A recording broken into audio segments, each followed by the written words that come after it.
தலைப்பு செய்திகள். WhatsApp OTP மோசடிகள் தொடர்பில் பொதுமக்களுக்கு எச்சரிக்கை. போதைப்பொருள் குற்றச்சாட்டில் தவறுதலாக கைது செய்யப்பட்ட நபர் உயிர் மாய்ப்பு. இந்தியாவுடனான ஒப்பந்தம் இரத்து செய்ய கோரி மனு. போலி போலீஸ் பரிசோதகர் கைது. உலகையே உலுக்கிய அதிசக்தி வாய்ந்த நிலநடுக்கம். இனி விரிவான செய்திகள். வாட்ஸ்அப் பயனர்களை குறிவைத்து சைபர் மோசடி சம்பவங்கள் அதிகரித்து வருவதால் பயனர்கள் ஓடிபி எனப்படும் ஒருமுறை மட்டுமே பயன்படுத்தக்கூடிய கடவு சொற்கள் உள்ளிட்ட எந்த தகவல்களையும் பகிர்வதை தவிர்க்க வேண்டும் என குற்றப்புலனாய்வு திணைக்களம் அவசர எச்சரிக்கை விடுத்துள்ளது. மோசடிக்காரர்கள் பாதிக்கப்பட்டவரின் கையடக்க தொலைபேசிக்கு ஓடிபியை குறுந்தகவல் ஊடாக அனுப்பி வைப்பார்கள். பின்னர் தெரியாத தொலைபேசி எண்ணிலிருந்து தமது வாட்ஸ்அப்பில் ஒரு செய்தி வரும்.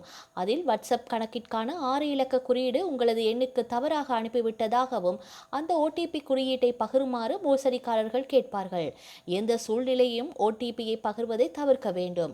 ஓடிபியை பகிர்ந்தால் வாட்ஸ்அப் கணக்கு ஹேக் செய்யப்பட்டு அது சைபர் குற்றவாளிகள் கட்டுப்பாட்டிற்கு சென்றுவிடும். அதன் பின்னர் அவர்கள் வாட்ஸ்அப்பை பயன்படுத்தி ஆள் மாறாட்டம் செய்து அவர்களுடைய நண்பர்கள் மற்றும் குடும்பத்தினருக்கு செய்தி அனுப்புவர். அவற்றில் அவசர உதவி, விபத்து செலவுகள், மருத்துவ தேவைகள் போன்றவற்றிற்கான பண உதவி கோருவார்கள். இதனால் தகவல் பெறும் நபர் பணத்தை அனுப்பிவிட்டு பின்னர் தான் ஒரு மோசடி என்பதை உணர்கிறார்கள். நீங்கள் ஓடிபி பெற்றால் அதை யாரிடமும் பகிர வேண்டாம். இதுபோன்ற நிதி மோசடிகள் தொடர்ந்து இடம்பெறுவதால் பொதுமக்களை விழிப்புடன் இருக்குமாறு சிஐடி வலியுறுத்தியுள்ளது. எந்த ஒரு சூழ்நிலையிலும் எந்த ஒரு ஆன்லைன் கணக்குகளின் ஓடிபி எண்கள் அல்லது சரிபார்ப்பு குறியீடுகளை மற்றவர்களிடம் பகிர்ந்து கொள்ள வேண்டாம் என போலீஸ் திணைக்களம் பொதுமக்களுக்கு அறிவுறுத்தியுள்ளது. போதைப்பொருள் குற்றச்சாட்டில் தவறுதலாக கைது செய்யப்பட்ட சந்தேக நபர் உயிரை மாய்த்து கொண்ட பின்னர் அனைத்து குற்றச்சாட்டுகளிலிருந்தும் விடுவிக்கப்பட்டுள்ளமைக்கு கல்கிசை சட்டத்தரணிகள் சங்கம் வருத்தம் தெரிவித்துள்ளது. சங்கத்தின் செயலாளர் கீர்த்தி பெர்னாண்டோ இது குறித்து தெரிவித்துள்ளதாவது: போதைப்பொருள் குற்றச்சாட்டில் தவறுதலாக கைது செய்து தடுத்து வைக்கப்பட்ட சந்தேக நபர் செவ்வாய்க்கிழமை கல்கிசை நீதவான் நீதிமன்றத்தினால் அனைத்து குற்றச்சாட்டுகளிலிருந்தும் விடுவிக்கப்பட்டுள்ளார். ஆனால் சந்தேக நபர் தற்போது உயிருடன் இல்லை. சிறைச்சாலையில் அடைக்கப்பட்டமையினால் மன உளைச்சலுக்கு ஆளாகி உயிரை மாய்த்து கொண்டுள்ளார். 2024 ஆண்டு மே மாதம் அன்று இலங்கை சட்டத்தின் கீழ் பிணையில் வெளிவர முடியாத குற்ற செயலான 3200 மில்லிகிராம் ஹெரோயின் வைத்திருந்ததாக கூறி தெய்வலை போலீசாரால் சந்தேக நபர் கைது செய்யப்பட்டுள்ளார். 3 மாதங்கள் விளக்கமறியலில் வைக்கப்பட்டு உயர் நீதிமன்றத்தால் பிணை வழங்கப்பட்டது. 2 மாதங்கள் கழித்து தான் நியாயமற்ற முறையில் நீண்ட காலமாக தடுத்து வைக்கப்பட்டதால் ஏற்பட்ட மன அழுத்தம் காரணமாக உயிரை மாய்த்து கொண்டுள்ளார். வழக்கு விசாரணை மீண்டும் எடுத்துக்கொள்ளப்பட்ட போது அவர் எந்த ஒரு போதைப் பொருளையும் தன் வசம் வைத்திருக்கவில்லை என்பதை அரசு பகுப்பாய்வாளரின் அறிக்கையில் உறுதி செய்யப்பட்டுள்ளது. பின்னர் நீதிமன்றம் அவரை வழக்கிலிருந்து விடுவித்துள்ளது. துரதிர்ஷ்டவசமாக அவர் தற்போது உயிருடன் இல்லை, உயிரை மாய்த்து கொண்டுள்ளார். தெய்வலை போலீசாரினால் தாக்கல் செய்யப்பட்ட 5 போதைப்பொருள் வழக்குகளிலும் போதுமான ஆதாரங்கள் இல்லாததால் நீதவான் நீதிமன்றம் சந்தேக நபர்களை விடுவித்தது. தவறுதலாக கைது செய்தல் மற்றும் தடுப்பு காவலில் தடுத்து வைத்தல் என்பன அப்பாவி மக்களின் வாழ்க்கையில் பெரும் தாக்கத்தை ஏற்படுத்துகின்றன. இவ்வாறான நடவடிக்கையால் அவர்களுக்கு வேலை இழப்புகள், குடும்பங்களில் விரிசல் மற்றும் பிள்ளைகள் புறக்கணித்தல் போன்ற துயர சம்பவங்கள் இடம்பெறுகின்றன. இவற்றினால் பாதிக்கப்பட்டவர்கள் தனிமைப்படுத்தப்படுவதோடு மட்டுமல்லாமல் முறையற்ற விசாரணைகள் மற்றும் சட்ட செயல்முறையை தவறாக பயன்படுத்துவதால் அவர்களின் வாழ்க்கை சரி செய்ய முடியாத அளவுக்கு அளிக்கப்படுவதை நாம் காண்கின்றோம் எனவும் அவர் குறிப்பிட்டுள்ளார். இலங்கை குடிமக்களுக்கு டிஜிட்டல் அடையாள அட்டைகளை வழங்கும் திட்டத்தை செயல்படுத்துவதற்காக இந்தியாவுடன் இலங்கை அரசு கையெழுத்திட்ட புரிந்துணர்வு ஒப்பந்தத்தை செல்லாததாக்க உத்தரவிடக் கோரி உயர்நீதிமன்றத்தில் அடிப்படை உரிமைகள் மனு தாக்கல் செய்யப்பட்டுள்ளது. சமூக ஆர்வலர் அமானி ரிஷாத் ஹமீத் இந்த மனுவை தாக்கல் செய்துள்ளார். ஜனாதிபதி அனுரகுமார திசாநாயக்க, பிரதமர் ஹரிணி அமரசூரிய மற்றும் டிஜிட்டல் பொருளாதார அமைச்சர் உள்ளிட்ட அமைச்சரவை உறுப்பினர்கள் பிரதிவாதிகளாக பெயரிடப்பட்டுள்ளனர். தலைமை போலீஸ் பரிசோதகர் என்று கூறி தங்கோவிட்ட போலீஸ் போக்குவரத்து பிரிவின் பொறுப்பு அதிகாரியிடம் உதவி கோரியதாக கூறப்படும் ஒருவர் செவ்வாய்க்கிழமை கைது செய்யப்பட்டதாக தங்கோவிட்ட போலீசார் தெரிவித்துள்ளனர். கைது செய்யப்பட்ட சந்தேக நபர் வேவல் தெனியவை சேர்ந்த 48 வயதுடையவர் ஆவார். போலீசார் நடத்திய விசாரணையில் சந்தேக நபர் கொழும்பு நகர வீதியில் கடமையில் ஈடுபட்டிருந்த பிரதேச போக்குவரத்து அதிகாரிகளிடம் தன்னை ஒரு போலீஸ் பரிசோதகர் மற்றும் தலைமை போலீஸ் பரிசோதகர் என்றும் அறிமுகப்படுத்திக் கொண்டதாக தெரிய வந்துள்ளது. கைது செய்யப்பட்ட சந்தேக நபர் நீதிமன்றத்தில் ஆஜர்படுத்தப்பட உள்ளார்.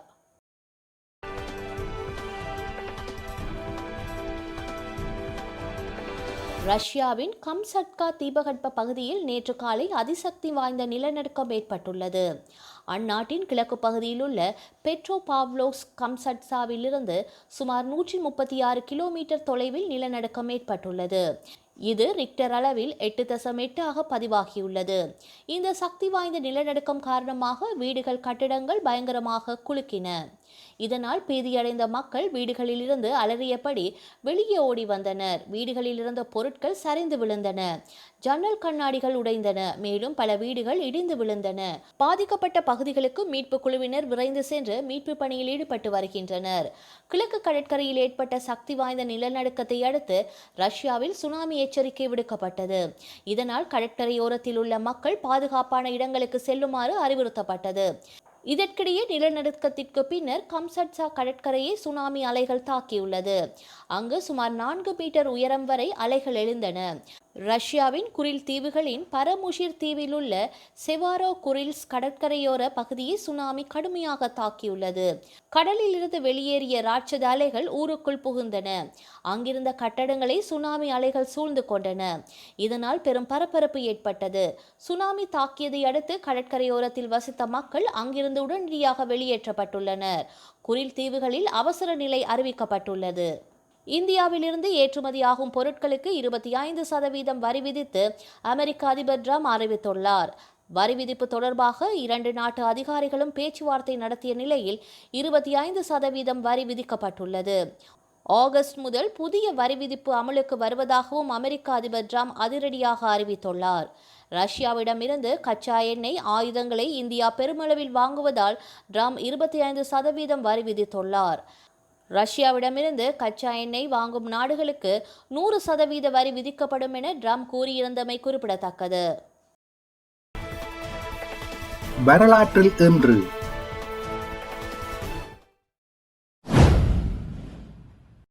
1948 லண்டன் ஒலிம்பிக் போட்டிகளில் 400 மீட்டர் தடை ஓட்ட போட்டியில் இலங்கையைச் சேர்ந்த டங்கன் ஒயிட் வெள்ளிப்பதக்கம் பெற்று சாதனை படைத்தார்.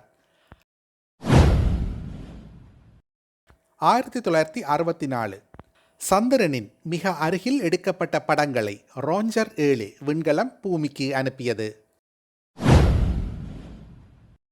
1992 நேபாள தலைநகர் காட்மண்டில் தாய்லாந்து விமானம் ஒன்று மலையில் மோதியதில் அதில் பயணம் செய்த 113 பேர் உயிரிழந்தனர். 2006 பிடல் காஸ்ட்ரோ தனது அதிகாரத்தை தனது சகோதரர் ராவுல் காஸ்ட்ரோவிடம் ஒப்படைத்தார். செய்திகளை உடனுக்குடன் தெரிந்து கொள்ள உடனே சப்ஸ்கிரைப் செய்து பெல் பட்டனை கிளிக் பண்ணவும். மேலதிக செய்திகளை தமிழ் தாய் இணையதளத்தில் பார்வையிடலாம்.